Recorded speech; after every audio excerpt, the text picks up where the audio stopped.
Hello అందరికీ welcome to colours overload. Festive season start అవుతుంది కదా, న్యూ మోడల్ పట్టు లాంచ్ చేస్తున్నామని చెప్పినాం కదా. మన దగ్గర ఇప్పటివరకు ఎప్పుడూ లేదండి. ఈరోజు వచ్చేసి డుపియానా పట్టు with chicken curry work and Kanchi borders అండి. చాలా బ్యూటిఫుల్గా ఉన్నాయి కలెక్షన్, చాలా లేటెస్ట్గా ఉన్నాయండి. అన్ని సింగిల్ పీసెస్ మాత్రమే, ఇంతే స్టాక్ ఉన్నాయండి. మీరు ఎంత తొందరగా రెస్పాండ్ అయితే అంత బెస్ట్.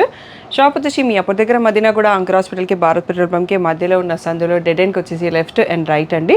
ఫస్ట్ షాప్లో పట్టు శారీస్ ఉంటాయి, సెకండ్ షాప్లో ఫ్యాన్సీ శారీస్ ఉంటాయి. సో మీరు అంకుర హాస్పిటల్ సందులో డెడ్ ఎండ్కి వచ్చేసి లెఫ్ట్ రైట్ అన్నట్టు. సో కలర్స్ ఓవర్లోడ్ గుగల్ చేస్తే మీరు షాప్ వరకు వచ్చేయచ్చు. ఆల్ డీటెయిల్స్ కరెక్ట్గా ఉన్నాయండి గూగుల్ మ్యాప్స్లో. నేను బ్యూటిఫుల్ డుపియానా పట్టు శారీస్ చూసేసుకుందాం.